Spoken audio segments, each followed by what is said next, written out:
Hello बच्चों। आज की क्लास में हम डिस्कस कर रहे हैं हमारी क्लास 6 की मैथ्स की वर्कशीट 37। डेट इज़ 18 फरवरी 2021 और आज का हमारा टॉपिक रोमन न्यूमरल्स यानी हमारी रोमन संख्याएं। तो ये तो हम पहले भी सीख चुके हैं, तो आज हमें क्या करना है? आज करना है हमें इनका रिवीजन।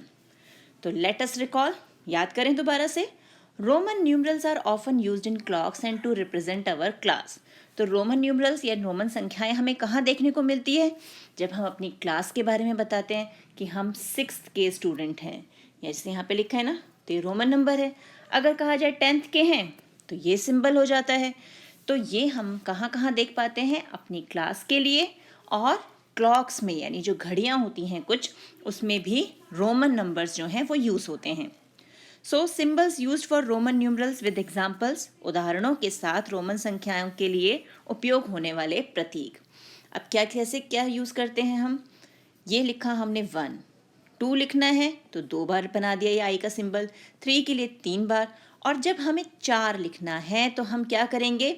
ये होता है हमारा 5 का सिंबल यानी वी में से लेफ्ट हैंड साइड पर हम आई बना देते हैं। तो लेफ्ट साइड पर जो भी हम सिंबल बनाते हैं इट मीन्स हम उसे माइनस कर रहे हैं।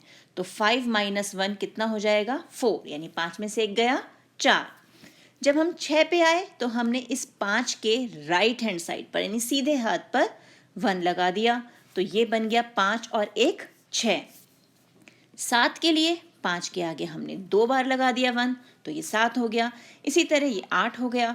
अब जब हम 9 पे आए तो हमें पता है हम 10 को शो करते हैं x से, तो x के लेफ्ट हैंड साइड पर यानी उल्टे हाथ पर हमने 1 लगाया। तो उल्टे हाथ का मैंने बताया क्या होता है, हम उतना नंबर माइनस करते हैं। तो अब ये है हमारा 10, उसमें से हमने 1 माइनस कर दिया तो क्या मिल गया हमें? 9 यानी 9। और ये हो गया 10। उसके बाद फिर ये 11, 12, 13, 14, 15, फिर तो कंटिन्यूस ऐसे ही चलेगा। अब जब हम आ जाते हैं हमारे 50 पे यानी 50 पे, तो हम उसके लिए स्पेशल सिंबल यूज़ करते हैं L। ऐसे ही 100 के लिए यानी 100 के लिए C, और 500 के लिए D, और 1000 यानी 1000 के लिए यूज़ करते हैं हम M। याद आया? यही सीखा था हमने ये सारा। अब आगे देखें। अब रिवाइज करते हैं हमारे रोमन न्यूमरल से, रोमन अंकों से संबंधित कुछ रूल्स। तो if a symbol is repeated its value is added as many times as it occurs. यदि एक प्रतीक को हम दोहराते हैं तो जितनी बार इसे दोहराया जाता है उतनी बार इसे जोड़ा जाता है। जैसे अब हमें लिखा 1, उसके आगे दोबारा लिख दिया तो ये क्या बन गया हमारा? 2। तो जब हम 1 1 करते हैं रोमन में तो ये बन गया 2। ऐसे ही ये 10, फिर 10, तो ये क्या बन गया? 20 यानी 20। अ symbol is not repeated more than 3 times.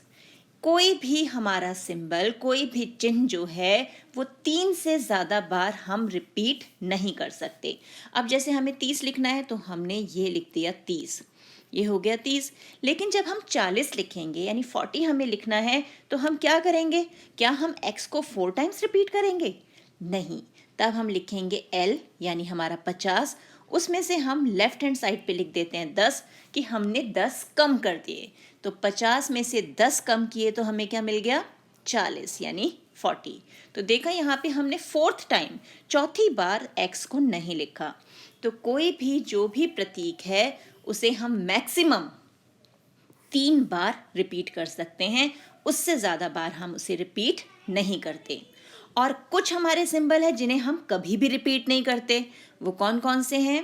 तो V, L और D यानी 5, 50 और 500 का जो सिंबल है उसे हम कभी भी रिपीट नहीं करते, यानी इनको हम कभी भी दोहराते नहीं हैं। अब दूसरा क्या रूल है हमारा? यदि किसी छोटे मान का प्रतीक अधिक मूल्य के प्रतीक के दाईं ओर लिखा जाता है तो वो जुड़ जाता है। मैंने आपको बताया था ना अभी कि अगर हम राइट हैंड साइड पे लिखेंगे तो वैल्यू क्या हो जाएगी? ऐड हो जाएगी, और अगर वही काम हम ये कर रहे हैं लेफ्ट हैंड साइड पे तो वो सब्ट्रैक्ट हो जाएगी, यानी हम उसे माइनस कर देंगे। जैसे ये है 5 यानी 5, उसमें से हमने 1 माइनस कर दिया तो हमें मिल गया 4। लेकिन अगर यही 1 हमने लेफ्ट हैंड साइड की जगह राइट हैंड साइड पर यहाँ लगा दिया तो ये बन गया 5 और 1 6 यानी 6। तो अगर हम छोटे मान की वैल्यू 5 से छोटा है ना एक, उसे हम लेफ्ट हैंड साइड पे रखेंगे तो वो माइनस हो जाएगा, राइट हैंड साइड पर लाएंगे तो वो प्लस हो जाएगा। तो ये है हमारे रूल्स। अब आगे क्या है, अब है right Roman numerals for the following, यानी निम्नलिखित के लिए रोमन अंक लिखिए। तो अब 5 के लिए जल्दी से बताओ कौन सा सिंबल बनाएंगे हम। शाबाश, ये बन गया वी का सिंबल 5। 28 यानी 28, तो 28 कब मिलेगा, जब हम 20 में 8 को जोड़ेंगे। तो पहले तो हम 20 बना देते हैं, तो 20 हमें कैसे मिलेगा, 10 और ये हो गया 20। अब हमें चाहिए 8 यानी 8, तो ये हो गया 5 6 7 8, हो गया 28।